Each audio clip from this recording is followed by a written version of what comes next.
And welcome back. 93% of the world's population presently lives in a country where there are travel restrictions because of the coronavirus.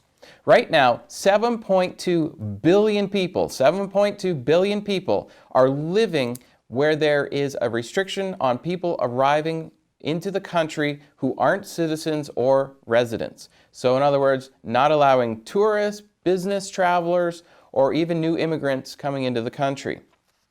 About 3 billion people on the planet right now have completely shuttered their borders to non-citizens and non-residents. And even some countries, like Ecuador, won't even allow their own citizens to come back if they're not already in the country.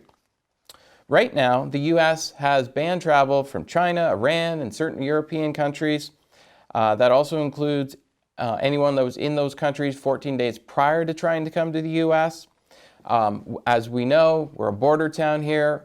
Only absolutely essential travel is going over the Canadian-U.S. border. Same goes for the border between Mexico and the U.S. The U.S. has completely stopped taking the migrants coming in at the southern Mexico border as well. So what we're seeing across the world right now is 93% of people are in countries with travel restrictions. Right now, we're going to also look at another issue. Yesterday I spoke about different parts of the world, specifically Syria, Gaza, and also Yemen, on how they're having problems containing the virus. Well, there's a refugee camp in Greece right now.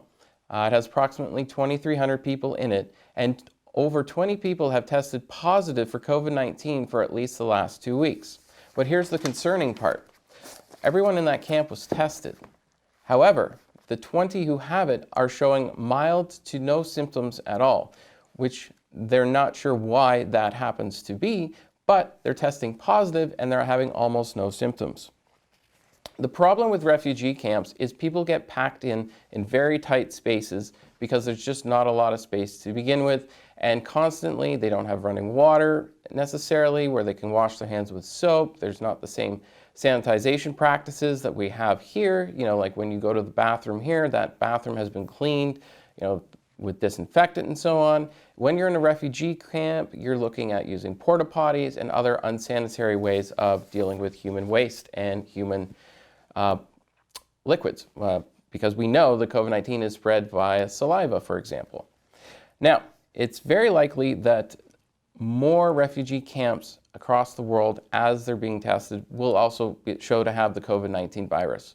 Now, hopefully this won't build into a massive epidemic within those refugee camps and that they'll find ways to control it, but right now we don't know if that's even possible. We'll be right back.